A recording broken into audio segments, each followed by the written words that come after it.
Okay, let's unpack this. Look into the atom, you get what you need. Yeah. Look into magic, and you get what you need. Philosophy and art are in both. I mean, wow. Yeah. Right away, we're kind of thrown into this really fascinating space, aren't we? Where Mhm.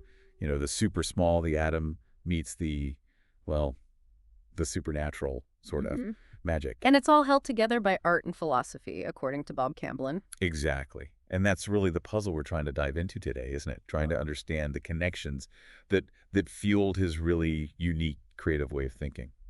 What strikes me immediately is just his ability to see those links, these fundamental connections. Right. To put the hard reality of the atom right next to something as abstract as magic, Yeah, and then to say, okay, philosophy and art are just as vital in that mix, it really signals a mind that wasn't sticking to the usual boxes. totally. And that's key, I think, to getting the richness of his work. Yeah. So to explore this, we've got a couple of really interesting sources here. First up is the Camblin Retrospective, 1956-1993. Okay. And we're really zooming in on the 1962 section.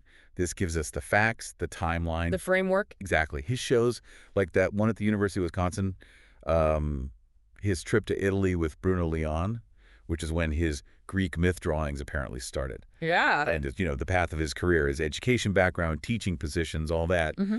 And there's even a press release in there describing that Wisconsin show as wait, let me find it, powerful collection with many religious themes. Interesting. Religious theme. Yeah. Plus, it details his national exhibitions, awards he'd already won, gives you a sense of his standing. And then the second source is quite different. Completely. It's Bob Camblin quotes and other mysteries. Okay. Other mysteries. I like that. Me too. And this one gives us a much more intimate look.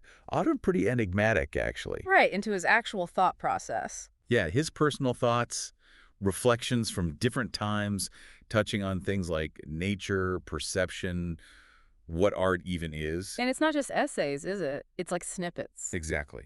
Short, powerful bursts of insight, even some haiku in there. They really give you a feel for how his mind kind of jumped around and connected things. So the mission here, for you listening, is to try and connect these two sides. That's the plan.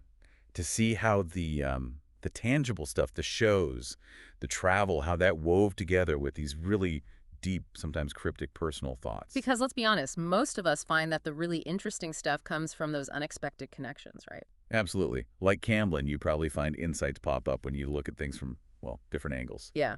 So, okay, thinking about the art world back then, the retrospective makes it clear, like you said, 1962, he wasn't just starting out. Not at all. That University of Wisconsin show, Drawings and Collage, in November 62, it was put on by someone with a real track record already. Yeah, Professor Don Anderson mentioned its powerful collection, those religious themes again. Right, so he had a reputation. Oh, definitely. He'd really put in the time.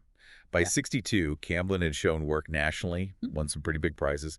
8th National Missouri Valley, 4th Midwestern Biennial, 6th Mid-America Annual, a bunch of others listed, Wow. plus degrees from Kansas City Art Institute, a Fulbright grant to Italy way back in 56, 57. That Fulbright's significant. Italy. Yeah.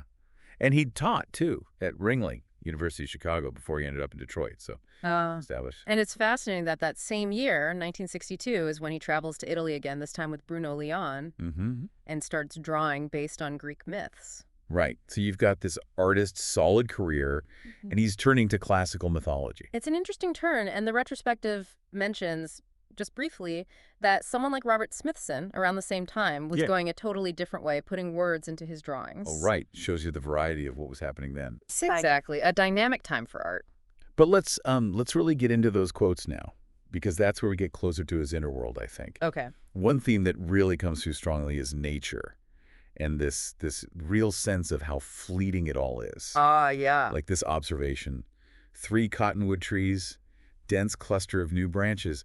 Now with them gone, look. That captures it. Presence, then absence.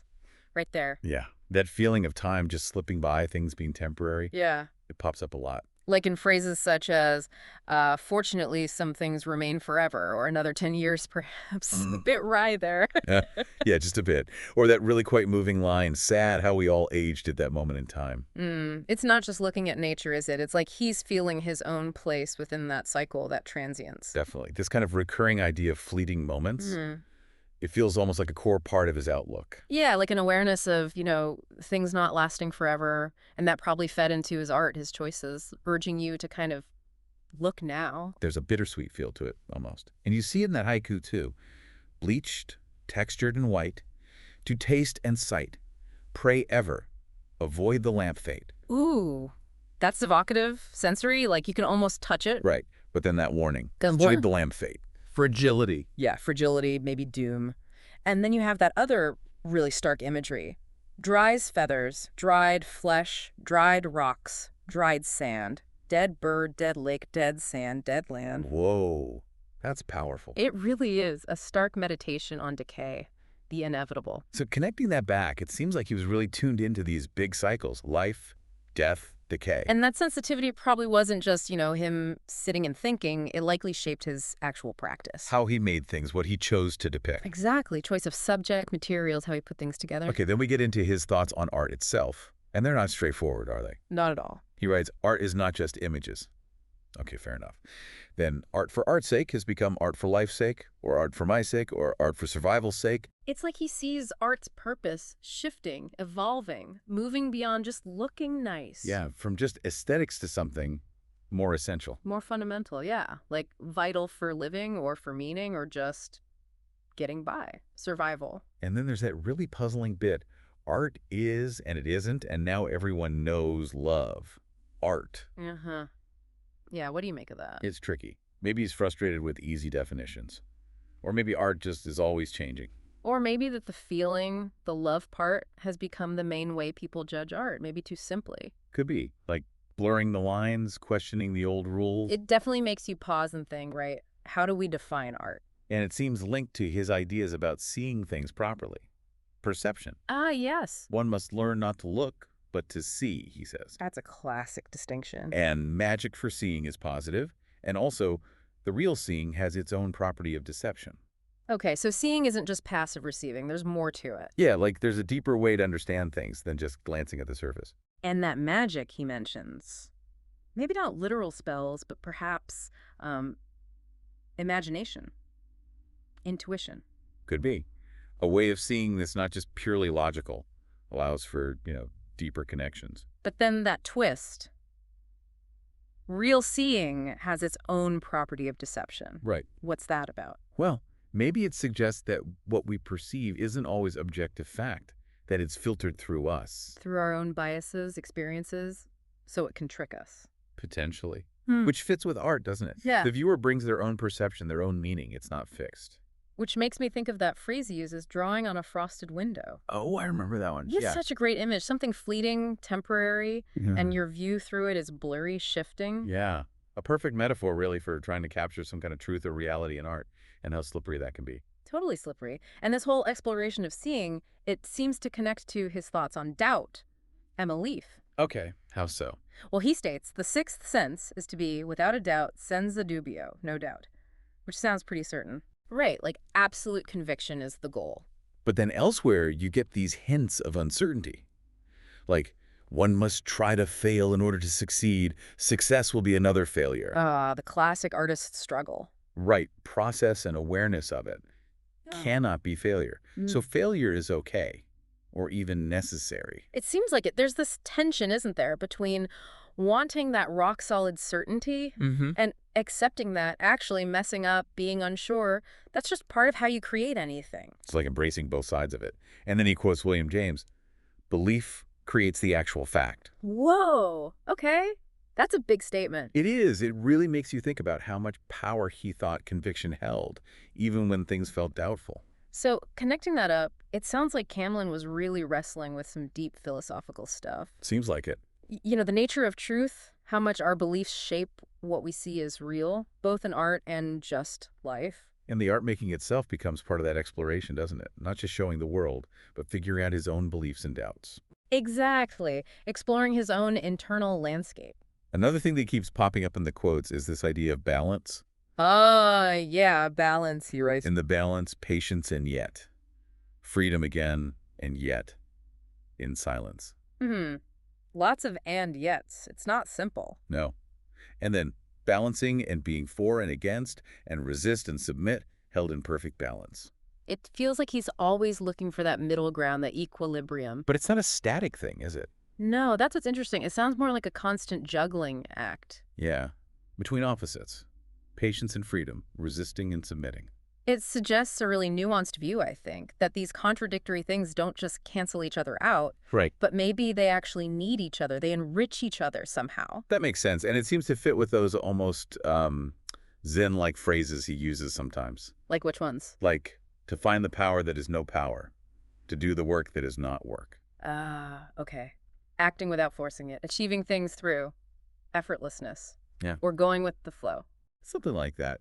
It definitely has an Eastern philosophy vibe, doesn't it? It does suggest his reading and thinking went beyond just Western ideas, which isn't surprising given everything else. Thinking about his own role as an artist, he says something pretty bold. Oh, yeah. The artist today is the only free agent. He is not committed except so much as he desires it. Wow, that's a strong claim. Total autonomy. Pretty much. And that leads into this really interesting idea he had, the ecology of art. Right. Tell me more about that. Well, he kind of suggests that artists, even when they seem really self-absorbed, just doing his thing, Uh-huh. they might actually be contributing to some larger, unseen balance, like species in an ecosystem. Okay, that is fascinating. So it's not just about individual genius or expression. No, it's like the collective activity, even if it seems random or unconnected. It adds up to something like cultural biodiversity. That's a great way to put it. Cultural biodiversity, Huh. like different species keeping an ecosystem healthy. It's a really cool way to think about the artist's place in the world, actually, beyond just making objects. Yeah, that even if a specific artwork doesn't seem useful right away. Its existence still matters, adds to the richness, the diversity of the whole cultural landscape. Exactly. Some weird little bug that seems insignificant but actually plays a vital role. Huh. I like that comparison. And amidst all these big ideas, you also get these really raw personal moments. Like what? Like, I cannot tell a lie to myself for very long. Just a simple admission. Honest. Or that kind of instruction to himself. Step off the train of thought. Just stop. We could all use that sometimes. Tell me about it. And then there's that unforgettable image. Oh, I bet I know which one. The goldfish. Yes. Your ego hidden and following you as gracefully as a goldfish's shit. Folded under the waving tail. How neat that thought is. It's so vivid Uh, and kind of hilarious, but also weirdly profound. Totally. It shows this real self-awareness, right? A bit of humor about himself, confronting the ego. Yeah, quite memorable. Not hiding from the less flattering bits. And then, just briefly, he touches on the art world because he saw it changing. Okay. He notes this shift towards consumer art and an emphasis on shock and recognition, not contemplation. Ah, so he wasn't thrilled with that direction. It doesn't sound like it. It gives you a sense of his own values, doesn't it? Yeah, it suggests he was pushing for something deeper. Art that makes you think, reflect. Not just react for a second and move on. Exactly. Less sensational, more thoughtful engagement. Okay, so wrapping this up, Mm-hmm. for you, the learner, listening in, Yeah. what are the big takeaways from this deep dive into Bob Camblin? Well, I think it's clear his art, and especially these writings, they show a mind just constantly probing, looking for connections. Yeah, connections between like classical myths and modern life, the natural world, and how you make art. The facts of his career versus these really deep questions about seeing, about believing. What really stands out for me is that dynamic play between the two sides. Mm-hmm. You have his established career, that 1962 show, the awards, the teaching, it's all documented. Right, the external achievements. But then you have these incredibly personal, sometimes really enigmatic internal thoughts. He wasn't just, churning out work. He was actively grappling with what art even is and what it means. Its place in the world. It's a profound place, it seems. Definitely. So considering Camblin's journey through the myths this shows, these really introspective quotes, a final thought for you to ponder. Where do you see those compelling intersections between, say, external achievement and internal exploration in your own life, your own interests? Yeah, maybe your atom isn't a literal atom and your magic looks totally different. Right. But what are those seemingly disconnected things that actually fuel your understanding, your creativity? Maybe it's about finding your own version of that mystic switch he seemed to have. Yeah. And thinking about that balance he was always seeking between the structure, the plan, and, well, the unexpected insight that just pops up, something to chew on.